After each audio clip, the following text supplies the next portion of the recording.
Welcome back to A Clock in the Journal, where classic mysteries unfold one chapter at a time. Today, we journey into Maurice Leblanc's world of intrigue with 200,000 francs reward from the Confessions of Arsène Lupin, a tale of daring schemes, hidden motives, and the legendary wit of France's most elusive gentleman thief. "Lupin," I said, "tell me something about yourself." "Why, what would you have me tell you? Everybody knows my life," replied Lupin, who lay drowsing on the sofa in my study. "Nobody knows it," I protested. "People know from your letters in the newspapers that you were mixed up in this case, that you started that case. But the part which you played in it all, the plain facts of the story, the upshot of the mystery, these are things of which they know nothing." "Pooh! A heap of uninteresting twaddle." "What? Your present of 50,000 francs to Nicolas Dugrival's wife. Do you call that uninteresting? And what about the way in which you solved the puzzle of the 3 pictures? Lupin laughed. "Yes, that was a queer puzzle, certainly. I can suggest a title for you if you like. What do you say to The Sign of the Shadow?" "And your successes in society and with the fair sex," I continued. "The dashing Arsene's love affairs." "And the clue to your good actions? Those chapters in your life to which you have so often alluded under the names of The Wedding Ring, Shadowed by Death, and so on. Why delay these confidences and confessions, my dear Lupin? Come, do what I ask you." It was at the time when Lupin, though already famous, had not yet fought his biggest battles, the time that preceded the great adventures of the Hollow Needle and 813. He had not yet dreamt of annexing the accumulated treasures of the French royal house, nor of changing the map of Europe under the Kaiser's nose. He contented himself with milder surprises and humbler profits, making his daily effort, doing evil from day to day, and doing a little good as well, naturally, and for the love of the thing, like a whimsical and compassionate Don Quixote.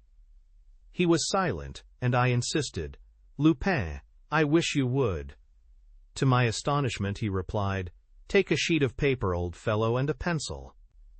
I obeyed with alacrity, delighted at the thought that he at last meant to dictate to me some of those pages which he knows how to clothe with such vigor and fancy, pages which I, unfortunately, am obliged to spoil with tedious explanations and boring developments. "Are you ready?" he asked. "Quite." "Write down 20, 1, 11, 5, 14, 15. "What?" "Write it down, I tell you." He was now sitting up, with his eyes turned to the open window and his fingers rolling a Turkish cigarette. He continued, "Write down 21, 14, 14, 5. He stopped. Then he went on. 3, 5, 19, 19.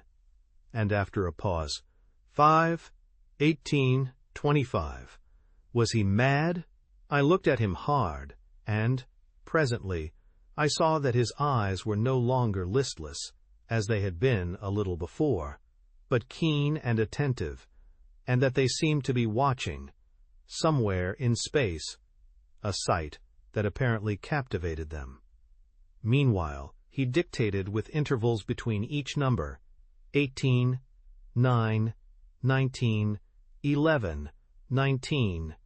There was hardly anything to be seen through the window but a patch of blue sky on the right and the front of the building opposite, an old private house, whose shutters were closed as usual. There was nothing particular about all this, no detail that struck me as new, among those which I had had before my eyes for years.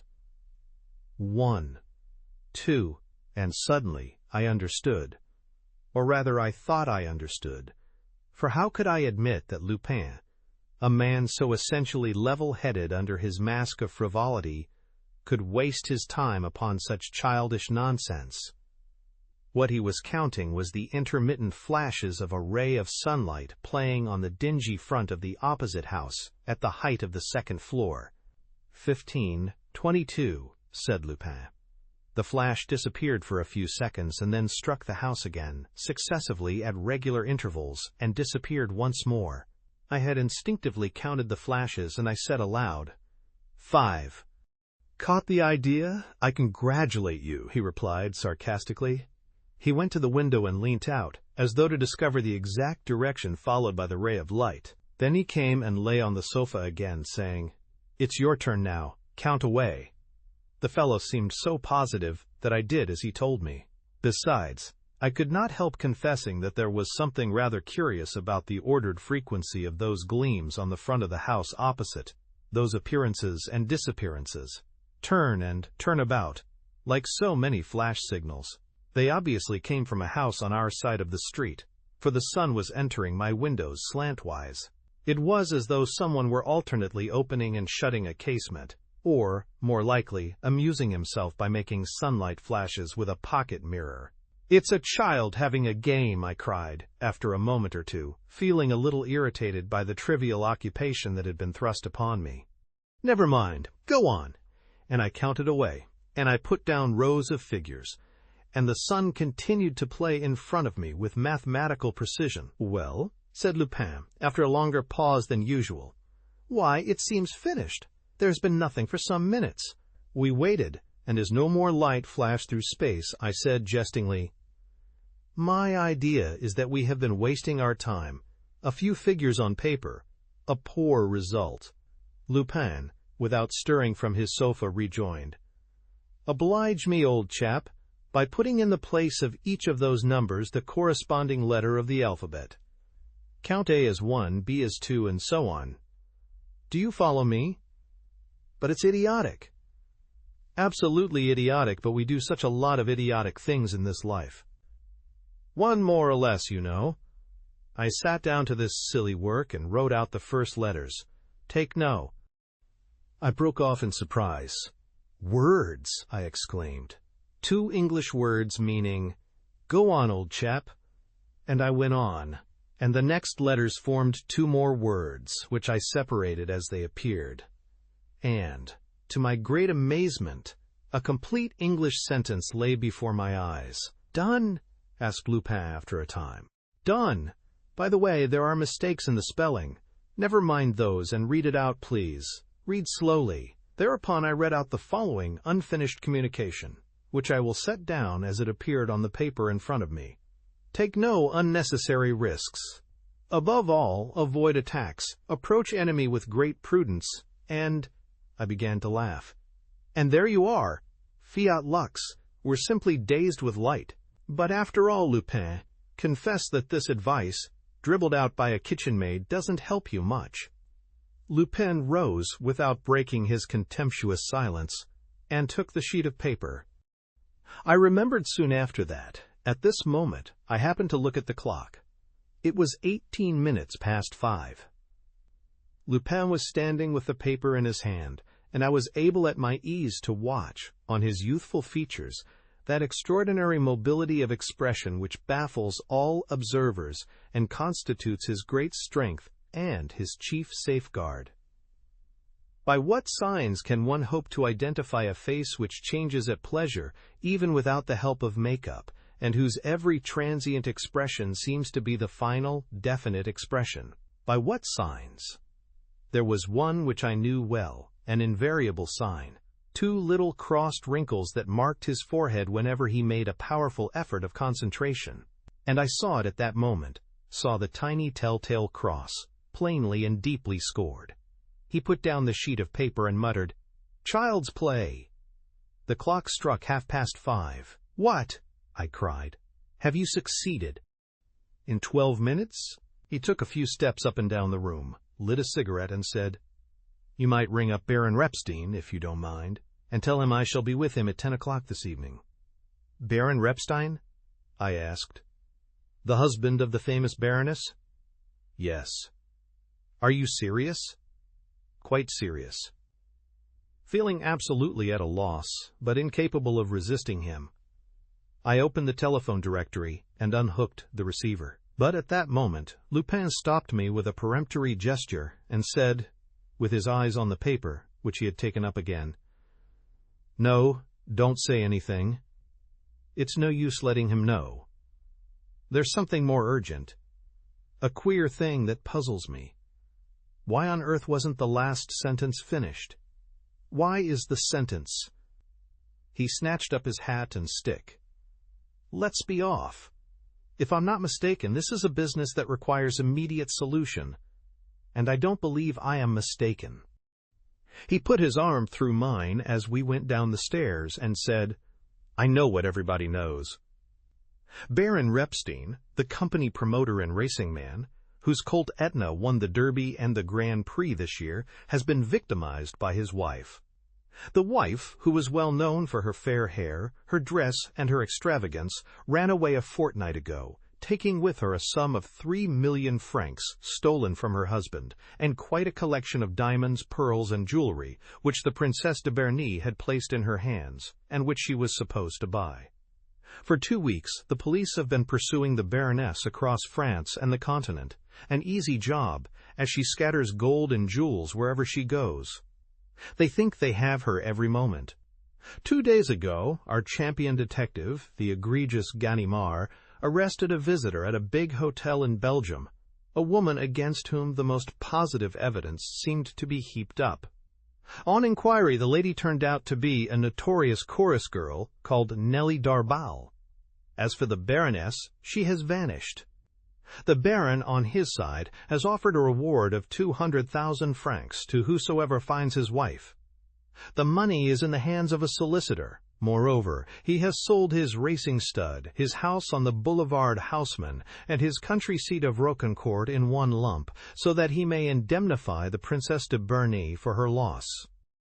And the proceeds of the sale, I added, are to be paid over at once.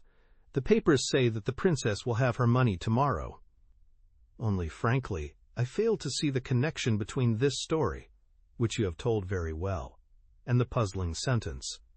Lupin did not condescend to reply. We had been walking down the street in which I live, and had passed some 4 or 5 houses, when he stepped off the pavement and began to examine a block of flats, not of the latest construction, which looked as if it contained a large number of tenants.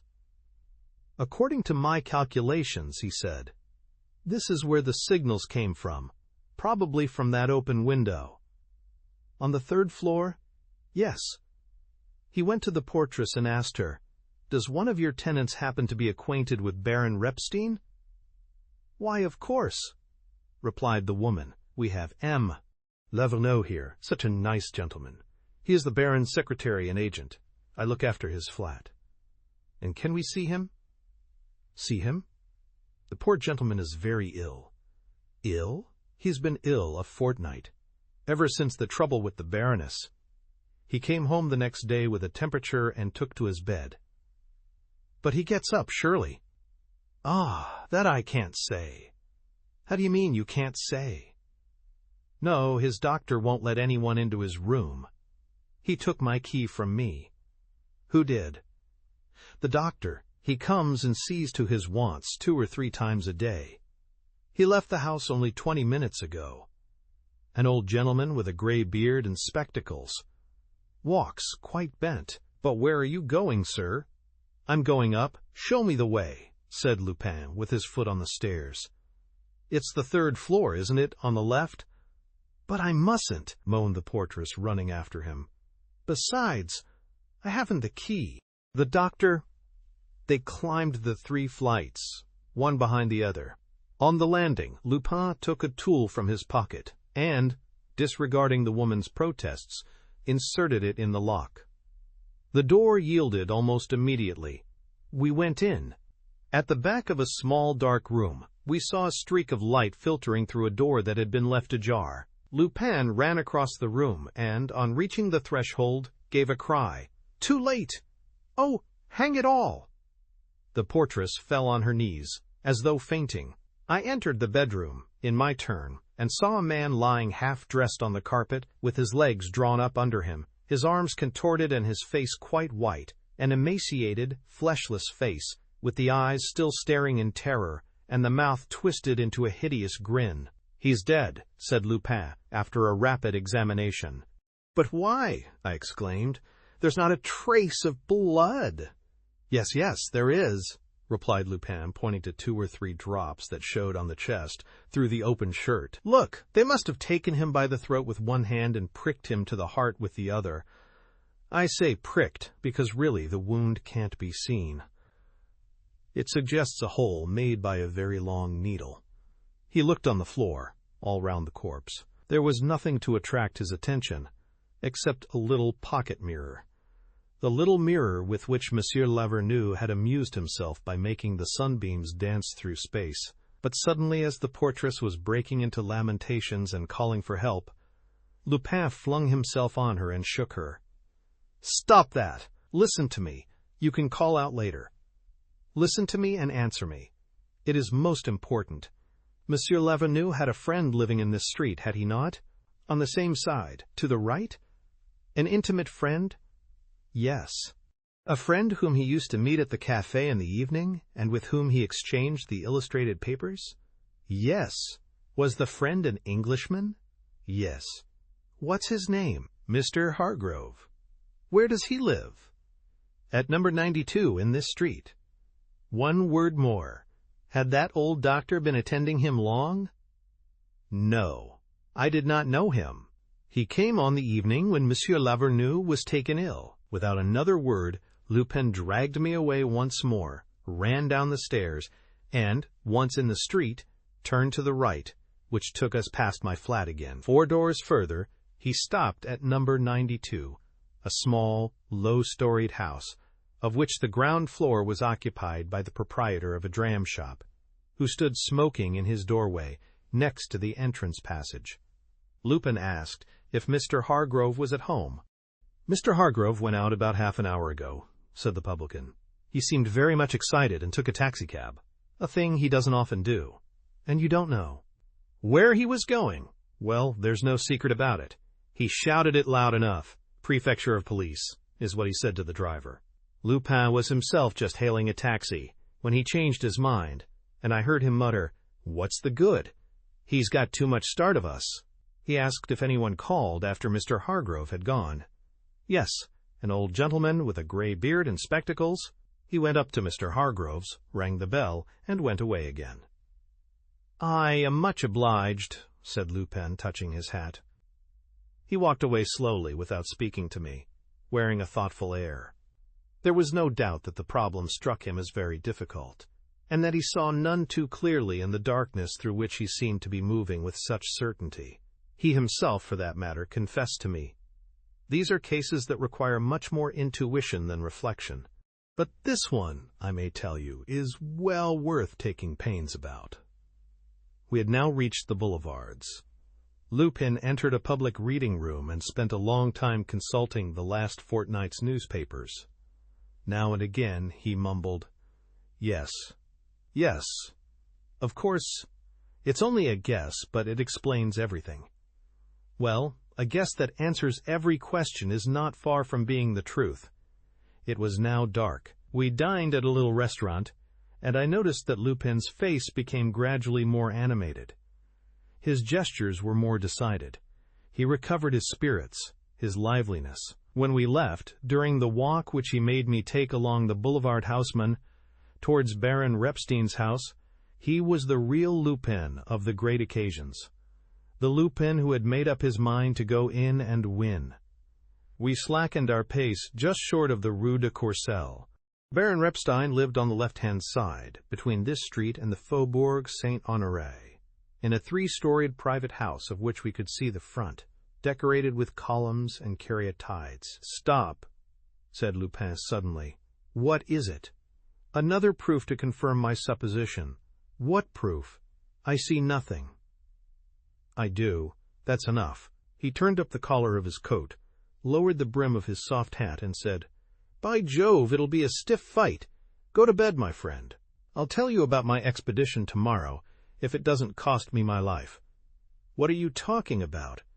"Oh, I know what I'm saying. I'm risking a lot. First of all, getting arrested, which isn't much. Next, getting killed, which is worse.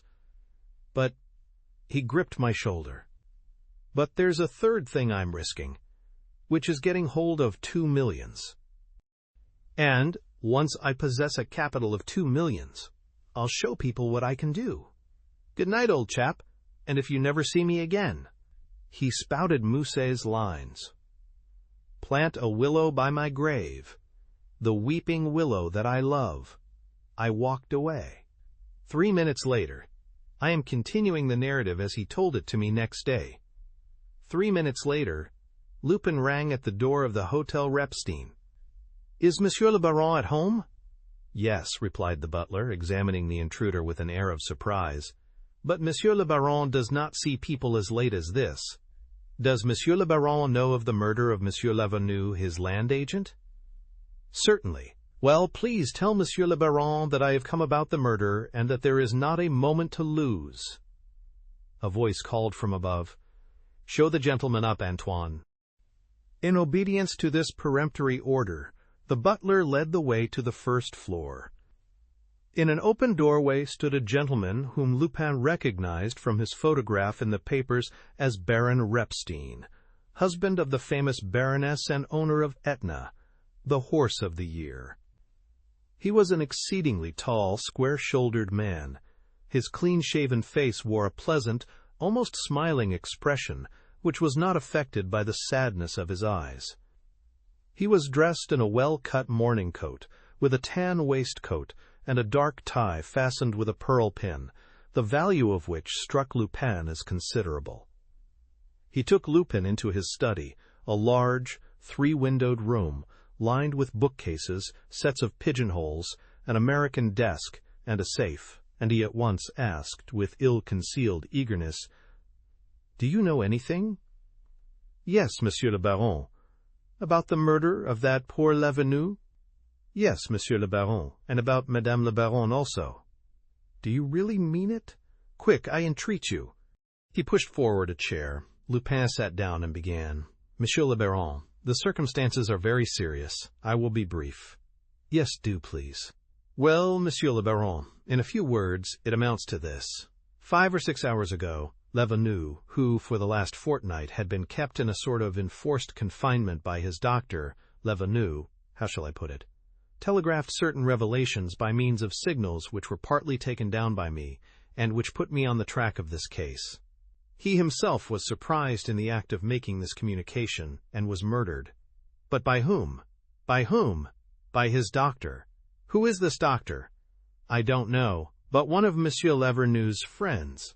An Englishman called Hargrove, the friend, in fact, with whom he was communicating, is bound to know, and is also bound to know the exact and complete meaning of the communication, because, without waiting for the end, he jumped into a motor cab and drove to the prefecture of police. Why? Why? And what is the result of that step?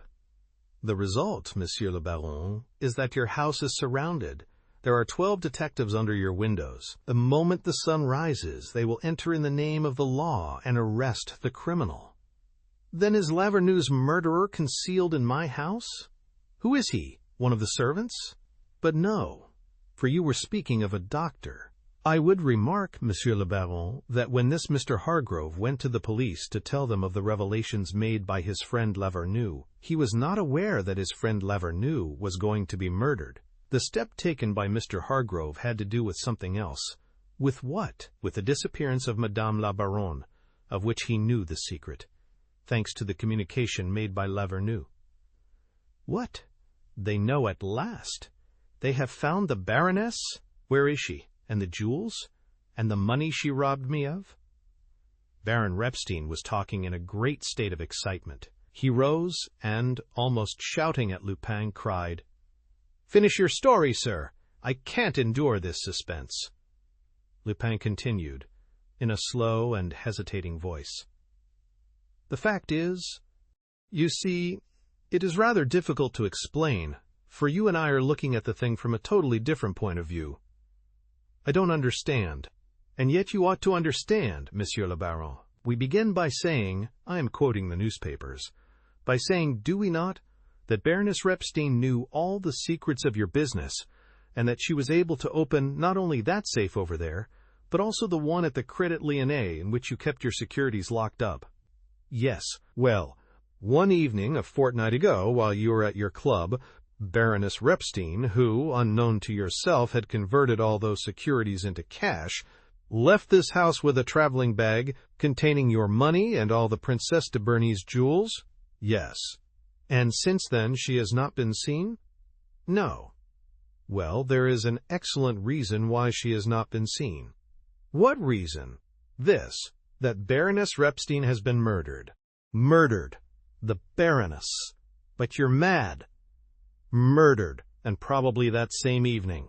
I tell you again, you are mad. How can the Baroness have been murdered when the police are following her tracks, so to speak, step by step?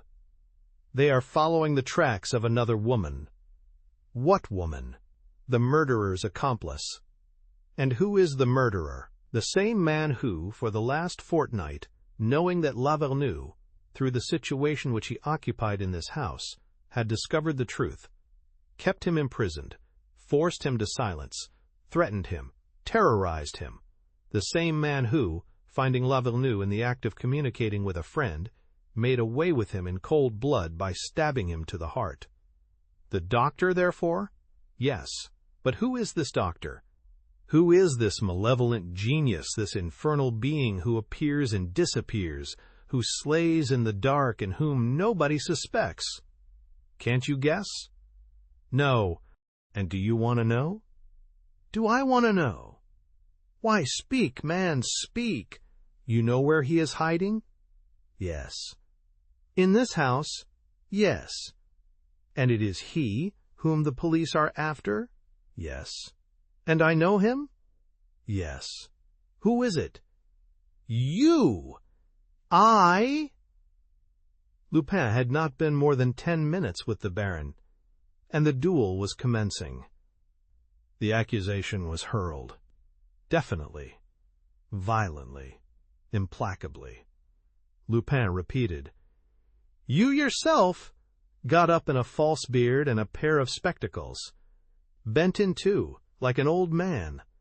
In short, you, Baron Repstein, and it is you for a very good reason, of which nobody has thought, which is that if it was not you who contrived the whole plot, the case becomes inexplicable, whereas, taking you as the criminal, you as murdering the Baroness in order to get rid of her and run through those millions with another woman, you as murdering Lavernoux, your agent, in order to suppress an unimpeachable witness, oh, then the whole case is explained.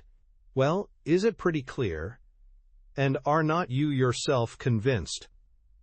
The Baron, who, throughout this conversation, had stood bending over his visitor, waiting for each of his words with feverish avidity, now drew himself up and looked at Lupin as though he undoubtedly had to do with a madman.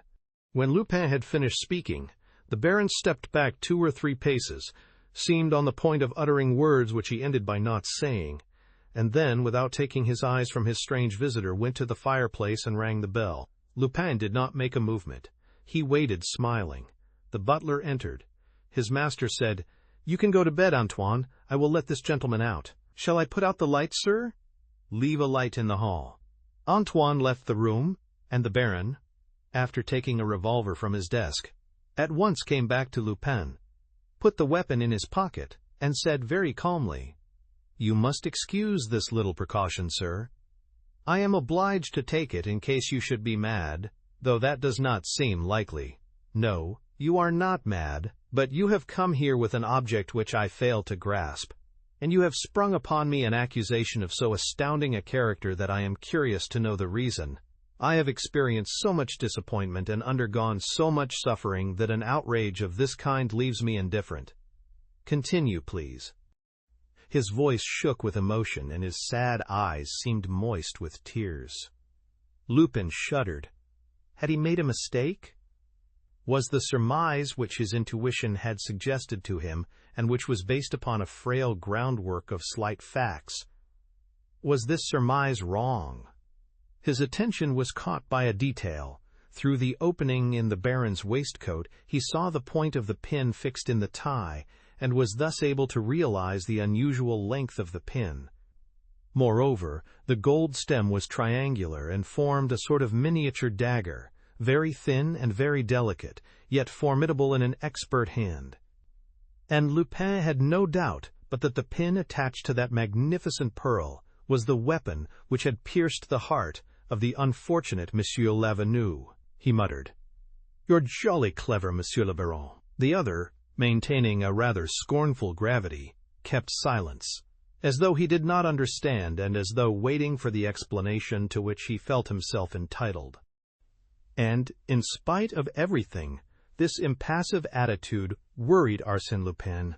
Nevertheless, his conviction was so profound, and besides, he had staked so much on the adventure that he repeated, "Yes, jolly clever, for it is evident that the Baroness only obeyed your orders in realizing your securities, and also in borrowing the princess's jewels on the pretense of buying them.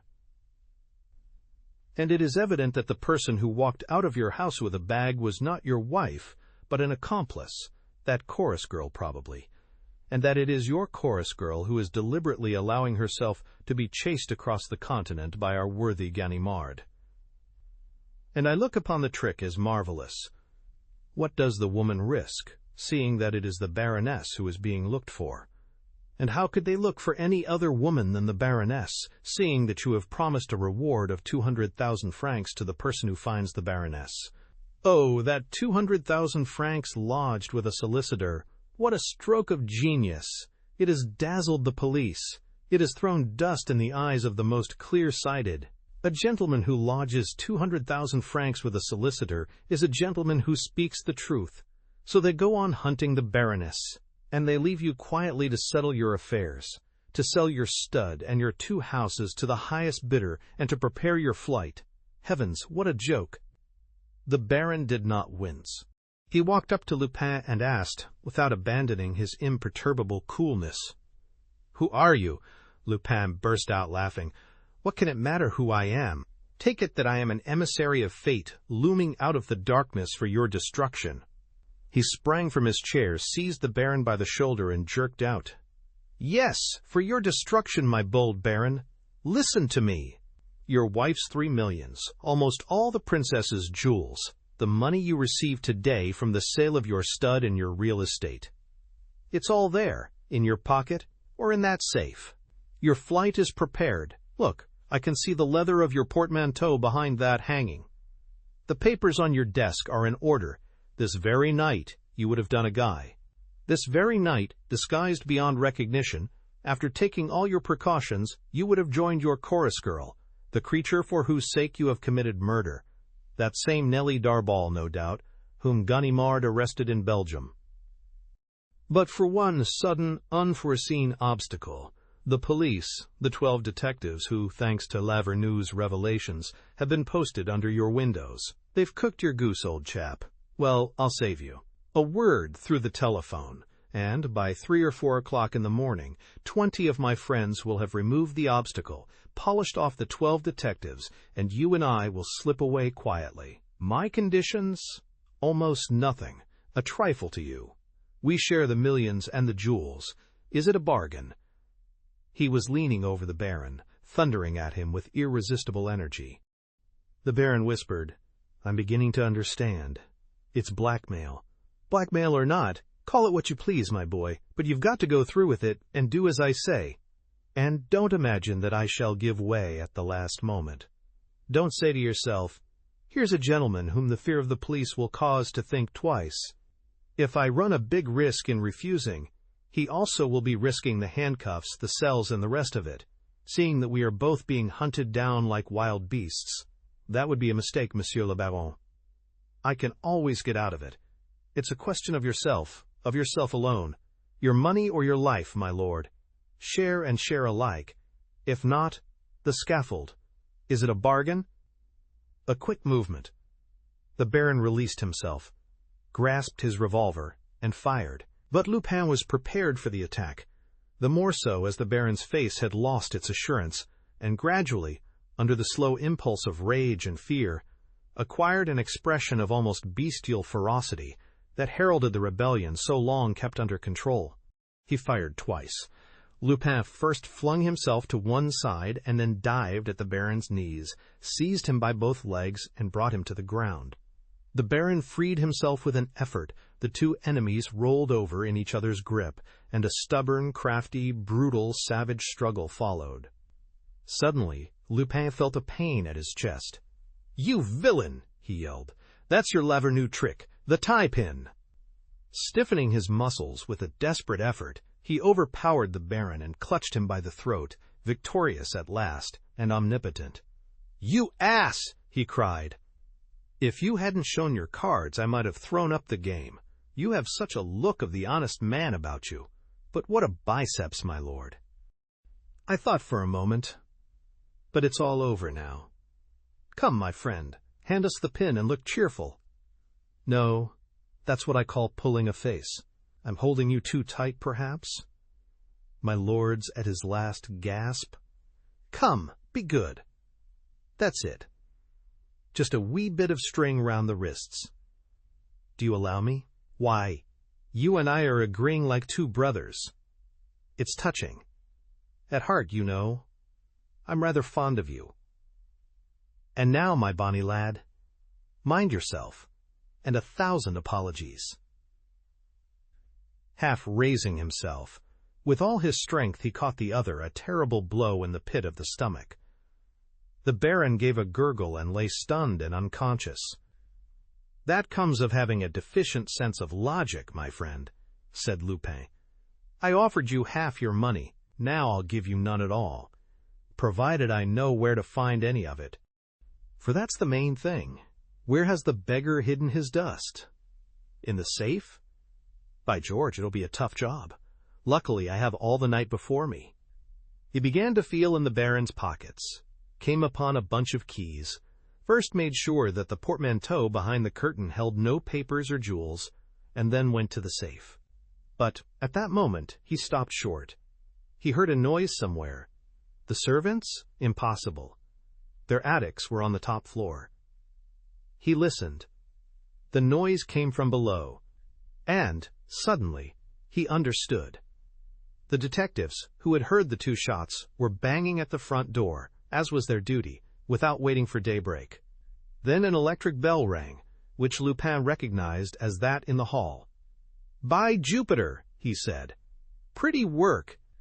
Here are these jokers coming, and just as we were about to gather the fruits of our laborious efforts. Tut tut, Lupin, keep cool. What's expected of you? To open a safe, of which you don't know the secret, in 30 seconds. That's a mere trifle to lose your head about. Come, all you have to do is to discover the secret. How many letters are there in the word? 4? He went on thinking while talking and listening to the noise outside. He double-locked the door of the outer room and then came back to the safe. 4 ciphers. 4 letters. 4 letters. Who can lend me a hand? Who can give me just a tiny hint? Who? Why, Lavernoux, of course. That good Lavernoux, seeing that he took the trouble to indulge in optical telegraphy at the risk of his life. Lord, what a fool I am. Why, of course. Why, of course, that's it. By Jove, this is too exciting. Lupin, you must count 10 and suppress that distracted beating of your heart. If not, it means bad work. He counted 10, and, now quite calm, knelt in front of the safe. He turned the 4 knobs with careful attention. Next, he examined the bunch of keys, selected one of them, then another, and attempted, in vain, to insert them in the lock. "There's luck in odd numbers," he muttered, trying a third key. "Victory! This is the right one! Open sesame, good old sesame, open!" The lock turned. The door moved on its hinges. Lupin pulled it to him, after taking out the bunch of keys. "The millions are ours," he said. "Baron, I forgive you." And then he gave a single bound backward, hiccoughing with fright. His legs staggered beneath him. The keys jingled together in his fevered hand with a sinister sound. And for 30 seconds, despite the din that was being raised and the electric bells that kept ringing through the house, he stood there, wild-eyed, gazing at the most horrible, the most abominable sight. A woman's body, half-dressed, bent in two in the safe, crammed in, like an overlarge parcel, and fair hair hanging down, and blood, clots of blood, and livid flesh, blue in places, decomposing, flaccid. "The Baroness," he gasped. "The Baroness! Oh, the monster!" He roused himself from his torpor suddenly to spit in the murderer's face and pound him with his heels. "Take that, you wretch! Take that, you villain! And with it the scaffold, the bran basket!" Meanwhile, shouts came from the upper floors in reply to the detectives, ringing. Lupin heard footsteps scurrying down the stairs. It was time to think of beating a retreat. In reality, this did not trouble him greatly. During his conversation with the Baron, the enemy's extraordinary coolness had given him the feeling that there must be a private outlet. Besides, how could the Baron have begun the fight if he were not sure of escaping the police? Lupin went into the next room. It looked out on the garden.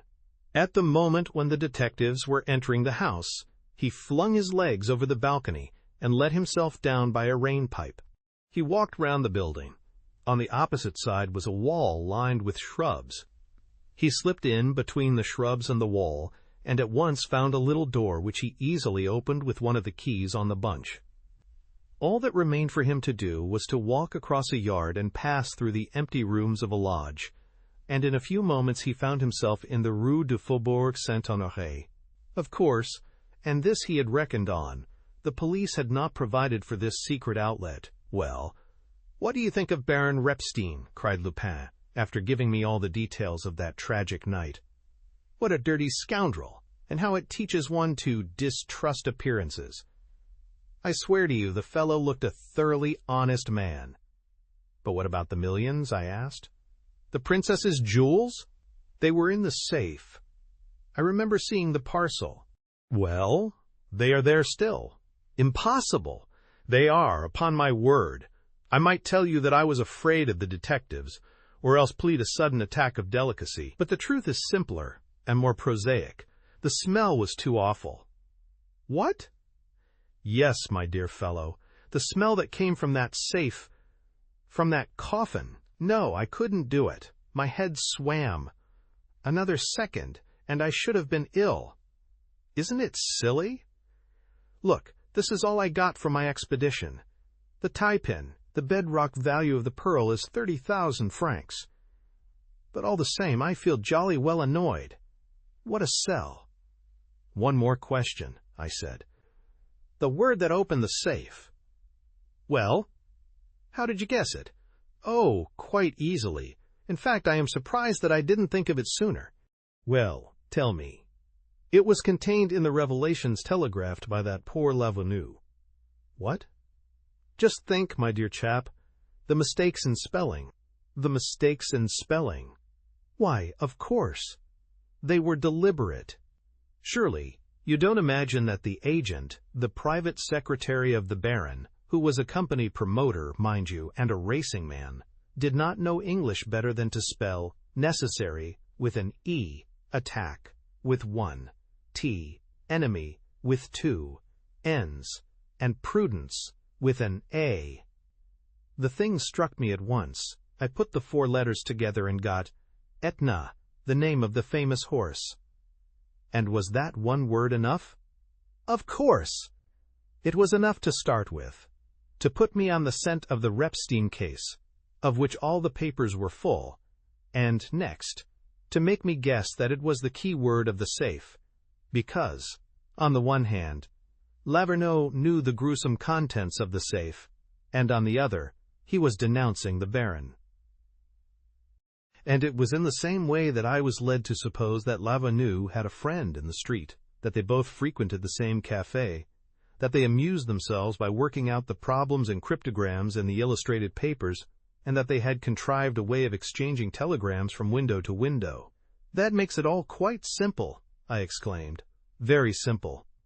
And the incident once more shows that, in the discovery of crimes, there is something much more valuable than the examination of facts, than observations, deductions, inferences, and all that stuff and nonsense. What I mean is, as I said before, intuition and intelligence. And Arsène Lupin without boasting, is deficient in neither one nor the other.